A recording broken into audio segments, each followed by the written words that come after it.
meeting beforehand with Ivanka Trump. The bulk of the time was with President-elect Donald Trump. I found it an extremely interesting conversation and to be continued. And I'm just going to leave it at that. Thank you. Former Vice President Al Gore was in Trump Tower earlier today, meeting with the president-elect and his daughter Ivanka Trump. And joining me now is Al Gore, whose climate reality project is currently live streaming its 6th annual 24 Hours of Reality.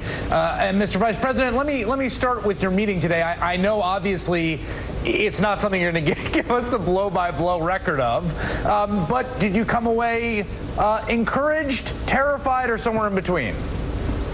Well, it was very interesting. I do think it was productive. I've used some of these words before, and I'm choosing them carefully in order to not give too many details, and I hope you'll understand that, yep. Chris. By the way, I really appreciate your personal coverage of the climate crisis. You're one of the few that comes back to it over and over again. And my own concern about it led me to this meeting today. I was very grateful to be asked to come by. I'm here for this 24 hours. I can see 30 Rock where you're sitting right now, just across the river from Liberty State Park. And if folks want to see 24 Hours of Reality, thank you for mentioning it. It's on the internet, 24hoursofreality.org. The meeting was a good one, I thought. We covered a lot of ground. The reason I'm not going into details may be obvious. I always protected the privacy of my conversations with President Clinton during the 8 years I was vice president, and I think the president-elect, Donald Trump, is entitled to that same courtesy. I look forward to having other conversations, and that's yet another reason why I want to protect the privacy of it. It was a very intelligent exchange.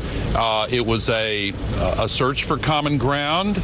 And in answer to your question, I felt good about the meeting. Of course, we're in this wait-and-see period, but I was very I was happy to have the opportunity and happy with the exchange of views. You know, there's, as you do this year's Climate Reality 24-hour live stream, it's a real important moment. Every moment for the climate has been important, but this is a really key one. Some real progress has been made, whether it's the bilateral deal with China, the Paris Accords, the EPA ruling, which has been held up in the courts. I mean, all of that appears to be undoable, or maybe not. I wonder what you think of how high the risk is of all of that being essentially erased. No, I think the momentum is unstoppable now. We're winning this. We're going to win it. There is a serious question as to how fast we will win it. And that's crucial because we're adding another 110 million tons today of man-made global warming pollution, and it's building up. And I won't give you the parade of horribles. You know them very well, but it's a very serious threat to the future of our civilization. That sounds apocalyptic, and some people kind of push it away and say, I don't want to think about that. But we have an obligation to our kids, our grandkids, ourselves, because we're seeing the increased frequency and severity of these extreme weather events, the sea level rise is accelerating, et cetera, et cetera. And here is the most exciting part, Chris. The cost of renewable energy and efficiency with the digital tools industry and business, and all of us have now, it is actually bringing emissions down. We can win this and create jobs and opportunity in the process. And one other thing. You're right. Paris was a big deal, but since Paris, you know, Paris was designed in part to send a powerful signal to business, industry, civil society. The good news since then, you saw it in Morocco earlier, a few weeks ago. You saw it at the C40, the Big Cities Conference in Mexico City last week. That signal has been received very powerfully. The mood worldwide is completely changed now. Is that really true? Investors are changing. That's really true. I mean, because I feel like when you're looking at geopolitics, the mood worldwide is between Brexit and Donald Trump, the rise of right-wing nationalist parties in Europe that want to either withdraw from the EU or sort of regain some kind of sovereignty they feel they've lost. There's this kind of darkness hanging over people's assessment of the current geopolitical situation. Yeah, but it's a mistake to just say darkness covering everything. Right. You know, look, we've seen these twin trends of hyper-globalization with outsourcing, flinging jobs to low-wage environments, and the addition of increasingly effective forms of artificial intelligence to automation, which is overturning a few centuries of economic theory and leading to the conclusion that maybe intelligent automation is actually destroying more jobs than it's creating. These two things together are hollowing out the middle class in countries around the world. And because the returns from the investment of labor and capital and resources is now going much more to the owners of technology capital, inequality is rising simultaneously. And these things have all contributed to the end of an era and a searching for a new kind of a new blueprint, a new path forward. But it's not true that the populist uprising is directed against renewable energy. Quite to the contrary. In Florida, for example, at the same time Donald Trump was winning the state handily, the fossil fuel burning utility was losing badly and did lose a constitutional amendment to try to stop solar. Solar installations are just exploding all over the world. Probably the wrong metaphor. They're increasing so dramatically, and the cost is coming down so rapidly. The latest world record contract, 2.42 cents per kilowatt hour, that is just about half of the cost of producing electricity from coal.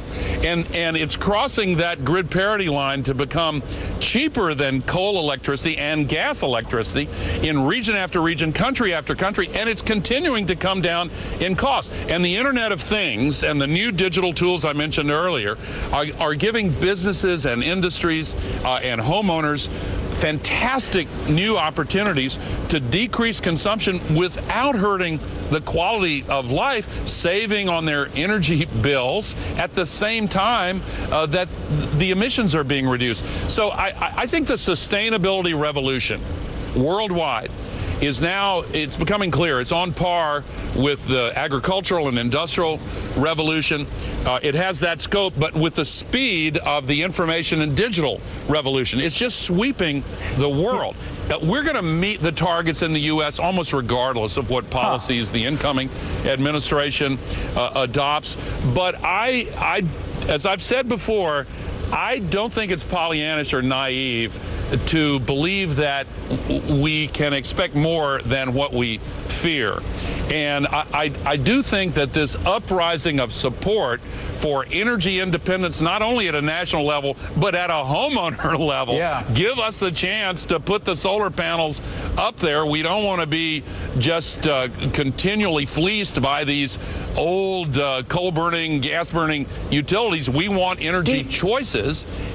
Go ahead. Yeah, well, without sort of betraying confidences from your meeting, I mean, you met with two people today. You met with Donald Trump and you met with Ivanka, and there had been some ideas floated that she would be a climate czar, or et cetera. She and her husband obviously have contributed a lot to Democrats in the past financially. Did you get a sense from her where she is on the kind of basic consensus view on climate? Well, again, forgive me for protecting the confidence of the conversations, but it's no secret that Ivanka Trump is very committed to having a climate policy that makes sense for our country and for our world. And that was certainly evident in the conversation that I had with her before the conversation with the president-elect. And I appreciate the fact that she is very concerned about this.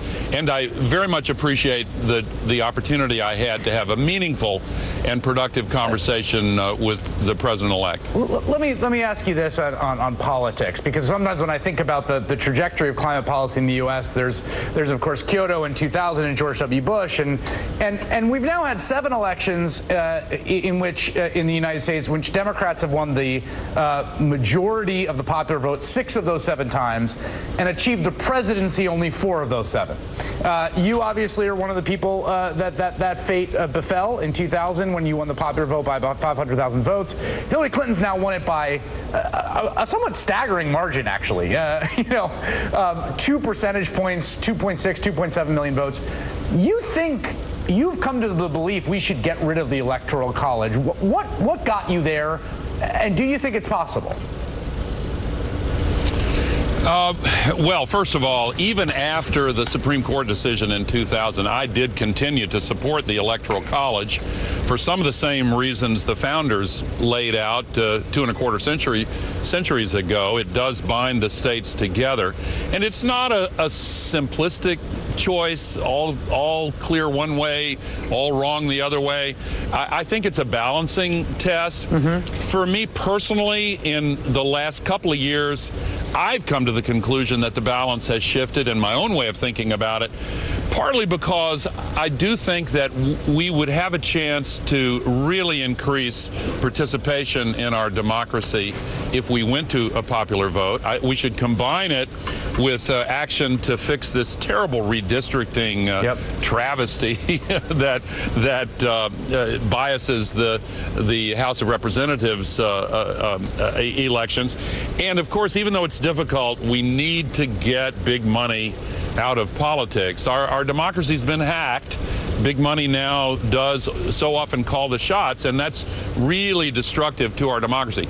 I think if we took those 3 steps, we could actually bring our democracy back to life. At the moment, when we're seeing the invigoration of internet-based forms of democratic discourse with all of the problems, fake news and all the rest, I do think that it still does hold out the promise of reinvigorating the promise of America and allowing us to once again harvest the wisdom of crowds, because we are way smarter together than the smartest people among us, and that's what made us the greatest nation on earth, when we were able to make better decisions by using our representative democracy.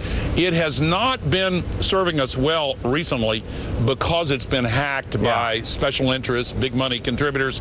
The politicians and candidates spend all their money begging rich people and special interests for money. It's a terrible development. We have to fix that. But I do think that shifting to the popular vote would be a way to do it. Now, you also asked, do I think it will happen? You know, constitutional amendments are very tough, but there is this interesting state compact movement that began in California that is another way to accomplish the same result. I actually think they have a real chance of succeeding. It'll take a little time, but I'd be surprised if we did not eventually shift to a popular vote for president over the next decade or so. That's National Popular Vote. You can look that up online. Al Gore, what a great pleasure. Thanks so much for your time tonight. Really appreciate it. Thank you, Chris. Up next, Al Gore isn't the only high-profile person to recently meet with Donald Trump and his daughter. New questions about why Ivanka Trump was in the room while the president-elect met with a foreign leader next.